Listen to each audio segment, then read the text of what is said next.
ಪ್ರೀತಿಯ ವೀಕ್ಷಕರೇ, ನಿಮ್ಮೆಲ್ಲರಿಗೂ ನಮಸ್ಕಾರ. ನಾನು ಕೆಜೆಹಳ್ಳಿ ಸುರೇಶ್. ಪ್ರಧಾನಿ ನರೇಂದ್ರ ಮೋದಿ ಬೆಚ್ಚಿ ಬಿದ್ದಿದ್ದಾರೆ, ಹೆದರಿ ಓಡಿ ಹೋಗಿದ್ದಾರೆ. ಇಂಥ ಸ್ಥಿತಿ ನನಗೆ ಬರುತ್ತೆ ಅಂತ ಕನಸಲ್ಲೂ ಮನಸ್ಸಲ್ಲೂ ಪ್ರಧಾನಿ ಮೋದಿ ಅಂದುಕೊಂಡಿರಲಿಲ್ಲ. 7 ಸುತ್ತಿನ ಕೋಟೆ ಒಳಗಡೆ ಭದ್ರವಾಗಿರ್ತೀನಿ ಅಂತ ಅಂದುಕೊಂಡಿದ್ದಂತಹ ನರೇಂದ್ರ ಮೋದಿ ಅವರೇ ಈಗ ಬೆಚ್ಚಿ ಬಿದ್ದು ತಮ್ಮ ಬೆಂಗಾವಲು ಪಡೆಯೊಂದಿಗೆ ಸಂಸತ್ತಿನಿಂದ ಹೊರಗಡೆ ಹೋಗಿದ್ದಾರೆ. ಸ್ನೇಹಿತರೆ, ದೆಹಲಿಯಲ್ಲಿ ಕ್ಷಣ ಕ್ಷಣಕ್ಕೂ ಕೂಡ ಪರಿಸ್ಥಿತಿ ಕೈ ಮೀರ್ತಾ ಇದೆ. ನರೇಂದ್ರ ಮೋದಿಯ ಬುಡಕ್ಕೆ ಈಗ ಹೋರಾಟದ ಕಿಚ್ಚು ಸರಿಯಾಗಿ ತಟ್ಟಿದೆ ಮತ್ತು ತಲುಪಿದೆ. ಇದರ ಬಗ್ಗೆ ಸಂಪೂರ್ಣವಾದ ಮಾಹಿತಿಯನ್ನ ನೀಡ್ತೇನೆ. ಅದಕ್ಕೂ ಮುಂಚೆ ನೀವಿನ್ನು ನಮ್ಮ ಈ ಚಾನಲ್ಗೆ ಸಬ್ಸ್ಕ್ರೈಬ್ ಅನ್ನ ಮಾಡ್ಕೊಳ್ತಾ ಇದ್ರೆ ದಯಮಾಡಿ ಸಬ್ಸ್ಕ್ರೈಬ್ ಮಾಡಿ, ಲೈಕ್ ಮಾಡಿ, ಶೇರ್ ಮಾಡಿ. ನಿಮ್ಮ ಅಭಿಪ್ರಾಯಗಳನ್ನು ಕೂಡ ತಪ್ಪದೆ ತಿಳಿಸಿ.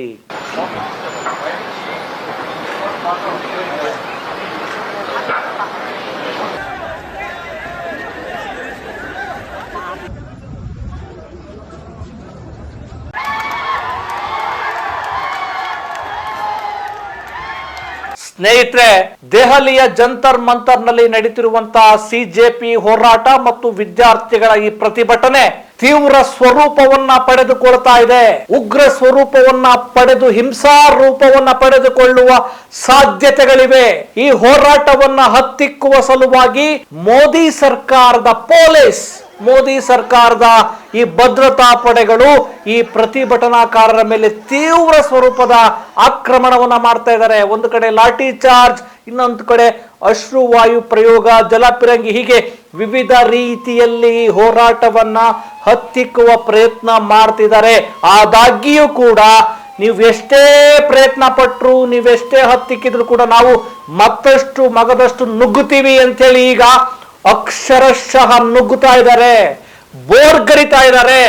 ಬಹುಶಃ ನರೇಂದ್ರ ಮೋದಿ ಸರ್ಕಾರಕ್ಕೆ ಇಂಥ ಹೋರಾಟ ಆಗುತ್ತೆ ಅಂತ ಅವ್ರು ಯಾವತ್ತೂ ಅಂದುಕೊಂಡಿರ್ಲಿಲ್ಲ. ಒಂದು ಕಡೆ ಇವತ್ತು ಮುಂಗಾರು ಅಧಿವೇಶನ, ಒಳಗಡೆ ಅಲ್ಲಿ ಪ್ರತಿಪಕ್ಷಗಳು ಹಾಕೊಂಡು ಚಚ್ಚುತ್ತಾ ಇದ್ರೆ, ಇಲ್ಲಿ ಹೊರಗಡೆ ಸಿಜೆಪಿಯ ಹೋರಾಟಗಾರರು ವಿದ್ಯಾರ್ಥಿಗಳು ರೋಚಿಗೆದಿದ್ದಾರೆ. ಅಲ್ಲೂ ಕ್ಲಾಸು, ಇಲ್ಲೂ class, left and write. Modi ಸರ್ಕಾರ ಇವತ್ತು ಬೆಚ್ಚಿ ಬಿದ್ದು ಬೆವರಿಳಿಸಿಕೊಂಡಿದೆ. ಸ್ನೇಹಿತರೆ, ಬಹುಶಃ ಇಂಥ ಸ್ಥಿತಿಯನ್ನು ತಂದುಕೊಂಡಿದ್ದು ನರೇಂದ್ರ ಮೋದಿ ಅವರ ಸರ್ಕಾರ. ಯಾಕೆಂದ್ರೆ ಸೋನಂ ವಾಂಗ್ಚುಕ್ ಯಾವಾಗ ಉಪವಾಸ ಸತ್ಯಾಗ್ರಹವನ್ನ ನಡೆಸ್ತಾ ಇದ್ರು, ಪರಿಸ್ಥಿತಿ ದಿನೇ ದಿನೇ ಕೈ ಮೀರುತ್ತೆ ಅಂತ ಗೊತ್ತಾಯ್ತು. ಆಗ ಮೋದಿ ಸರ್ಕಾರ ಎಚ್ಚೆತ್ತುಕೊಂಡು ಒಂದು ಸ್ಪಂದಿಸುವ ನೆಲೆಯಲ್ಲಿ ಒಂದು ನಿಯೋಗವನ್ನ ಕಳಿಸಿದ್ರೆ, ಏನಪ್ಪಾ ನಿಮ್ಮ ಸಮಸ್ಯೆ ಏನು, ನಿಮ್ಮ ಆಗ್ರಹಗಳೇನು, ನೀವು ಒಂದೇ, ನೀವು ಭಯೋತ್ಪಾದಕರಲ್ಲ, ನೀವು ಬೇರೆ ದೇಶದವರಲ್ಲ, ನೀವು ನಮ್ಮ ಪ್ರಜೆಗಳು ಅಂತ ಹೇಳಿ ಕೇಳುವ ಪ್ರಯತ್ನವನ್ನ ಇವರು ಈ ಅಯೋಗ್ಯರು ಮಾಡಿದ್ರೆ ಇಂತಹ ದುಸ್ಥಿತಿ ಬರ್ತಿರ್ಲಿಲ್ಲ. ಎಂಥ ದುಸ್ಥಿತಿ ಗೊತ್ತಾ? ಭಾರತದ ಇತಿಹಾಸದಲ್ಲಿಯೇ ಸಂಸತ್ನ ಒಳಗಡೆ ಅಲ್ಲಿನ ಸಂಸತ್ನ ಭದ್ರತಾ ಪಡೆಗಳು ಬೆಚ್ಚಿ ಬಿದ್ದು ಎಲ್ಲಿ ಬಂದು ಅಟ್ಯಾಕ್ ಮಾಡ್ತಾರೆ ಅಂತೇಳಿ ತುಂಬಾ ಅಲರ್ಟ್ ಆಗಿ ನಿಲ್ಲುವಂತಹ, ಎಲ್ಲ ಕಡೆ ಸಂಸತ್ ಗೇಟ್ ಅನ್ನ ಮುಚ್ಚುವಂತಹ ಸ್ಥಿತಿಗೆ ಬಂತಲ್ಲ, ಇದು ಮೋದಿ ಸರ್ಕಾರದ ವೈಫಲ್ಯಕ್ಕೆ ಒಂದು ಸಾಕ್ಷಿ. ಯಾವ ಲೆವೆಲ್ಗೆ ಅಂದ್ರೆ ವಿದ್ಯಾರ್ಥಿಗಳು ಈಗ ಸಂಸತ್ನ ಗೇಟ್ ನ ಮುಂಭಾಗಕ್ಕೂ ಕೂಡ ಬಂದಿದ್ದಾರೆ. ಒಂದು ವೇಳೆ ಏನಾದ್ರೂ ಹಿಂಸಾ ಆರೋಪ ಆದ್ರೆ ಮತ್ತಷ್ಟು ಸ್ವರೂಪಕ್ಕೆ ಅದು ಕೊಂಡೊಯ್ಯುತ್ತೆ.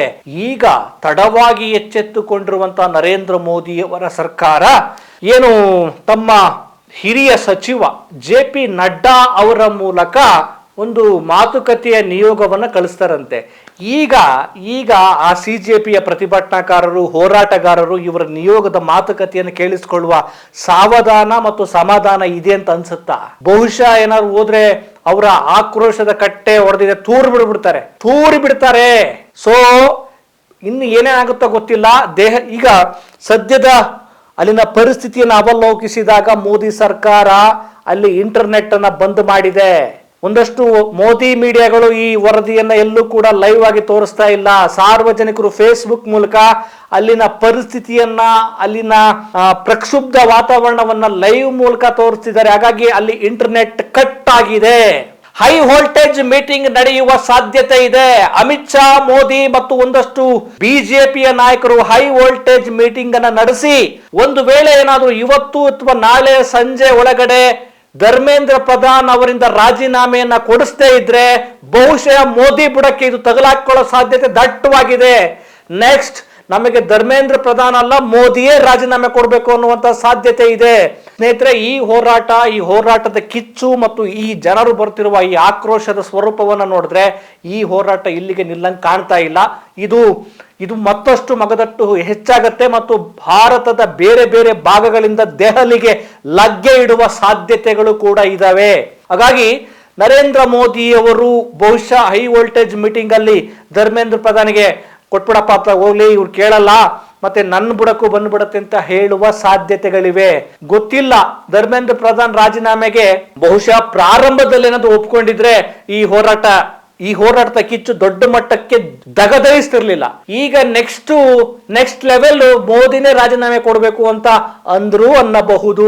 ಇವತ್ತು ಯಾವ ಲೆವೆಲ್ಗಿತ್ತು ಅಂತಂದ್ರೆ ಸಂಸತ್ತಲ್ಲಿ ಸದನ ನಡೆಯಕ್ಕಾಗ್ತಾ ಇಲ್ಲ, ಕಲಾಪವನ್ನ ನಡೆಸಕ್ಕಾಗ್ತಾ ಇಲ್ಲ. 10 ನಿಮಿಷಕ್ಕೆ ಕಲಾಪವನ್ನ ಮುಂದೂಡ್ತಿದ್ದಾರೆ, ಮತ್ತೆ ಶುರು ಮಾಡ್ತಾರೆ, ಮತ್ತೆ ಮುಂದೂಡ್ತಿದ್ದಾರೆ.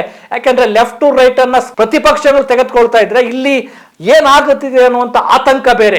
ಸೊ ನೋಡ್ಬೇಕು, ಪರಿಸ್ಥಿತಿ ಬಹಳ ಚಿಂತಾಜನಕ ಮತ್ತು ಬಿಗಡಾಯಿಸುವ ಸ್ಥಿತಿಗೆ ಹೋಗ್ತಾ ಇದೆ. ಈ ಹೈ ವೋಲ್ಟೇಜ್ ಮೀಟಿಂಗ್ ಅಲ್ಲಿ ಬಹುಶಃ ಧರ್ಮೇಂದ್ರ ಪ್ರಧಾನ್ ರಾಜೀನಾಮೆಯನ್ನ ಕೊಡಿಸದೇ ಇದ್ರೆ ಮೋದಿ ಬುಡಕ್ಕೆ ಈ ಹೋರಾಟ ಬರೋದ್ರಲ್ಲಿ ಎರಡು ಮಾತಿಲ್ಲ. ನೋಡೋಣ, ಇವರು ಬಂಡ ಜನಗಳು, ಆದ್ರೆ ಬಂಡ ಜನಗಳಿಗೆ ಬಿಸಿ ಮುಟ್ಟಿಸೋದಕ್ಕೆ ಒಂದು ದೊಡ್ಡ ಜ್ವಾಲೆ ಈಗ ಭುಗಿಲೆದಿದೆ. ಆ ಜ್ವಾಲೆಯನ್ನು ತಣಿಸಲು ಇವರಲ್ಲಿ ಯಾವ ಪ್ರಯೋಗವೂ ಇಲ್ಲ, ಯಾವ ಫೋರ್ಸು ಕೂಡ ಇವರಲ್ಲಿ ಇಲ್ಲ. ಯಾಕಂದ್ರೆ ಪ್ರಕೃತಿಯನ್ನು ತಡೆಯಕ್ಕಾಗತ್ತಾ, ಆ ಜ್ವಾಲಾಮುಖಿಯನ್ನು ತಡೆಯಕ್ಕಾಗತ್ತಾ, ಭೂಕಂಪವನ್ನು ತಡೆಯಕ್ಕಾಗತ್ತಾ ಅಂತ ಸ್ವರೂಪವನ್ನ ಈಗ ಜನಸಾಮಾನ್ಯರು ಪಡ್ಕೊಂಡಿದ್ದಾರೆ. ಯಾಕಂದ್ರೆ ಹತಾಶರಾಗಿದ್ದಾರೆ, ನೊಂದಿದ್ದಾರೆ, ಮತ್ತೆ ಬಹಳ ಬಹಳ ಬಹಳ ಬಹಳ ನೋವನ್ನು ಅನುಭವಿಸಿದ್ದಾರೆ ಇವರ ಕೆಟ್ಟ ದುರಾಡಳಿತದಿಂದ. ಮತ್ತೊಂದು ಸ್ಟೋರಿಯೊಂದಿಗೆ ನಿಮ್ಮನ್ನು ಭೇಟಿ ಮಾಡ್ತೇನೆ. ನಮಸ್ಕಾರ.